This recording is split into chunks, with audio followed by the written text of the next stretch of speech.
தேசிய track cycling championship போட்டியில் வெற்றி பெற்ற தமிழகத்தைச் சேர்ந்த வீராங்கனைகள் துணை முதலமைச்சர் உதயநிதி ஸ்டாலினை சந்தித்து வாழ்த்து பெற்றனர். 76வது தேசிய டிராக் சைக்கிளிங் சாம்பியன்ஷிப் போட்டி செங்கல்பட்டு மாவட்டம் மேலக்கோட்டையூரில் கடந்த 5 நாட்களாக நடைபெற்றது. இதில் வெற்றி பெற்ற தமிழகத்தைச் சேர்ந்த சைக்கிளிங் வீராங்கனைகள் துணை முதலமைச்சர் உதயநிதி ஸ்டாலினை சந்தித்து பாராட்டும் வாழ்த்தும் பெற்றனர். இதேபோன்று கத்தாரில் கடந்த 15 மற்றும் 16 ஆகிய தேதிகளில் நடைபெற்ற மோட்டார் பந்தய போட்டியில் வெள்ளி மற்றும் வெண்கல பதக்கங்களை வென்ற தமிழக வீரர் ஜெஃப்ரி இமானுவேல் துணை முதலமைச்சரை சந்தித்து வாழ்த்து பெற்றார்.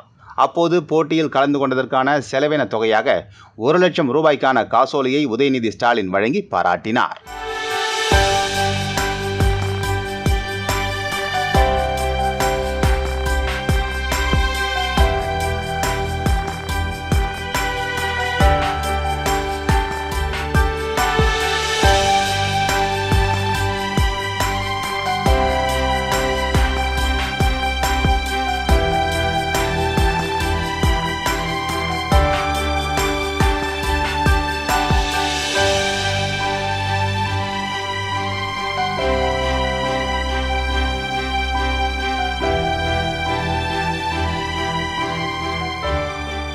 உங்கள் ராசியின் டிசம்பர் மாத பலன்களை மிக துல்லியமாக தெரிந்து கொள்ளலாம்.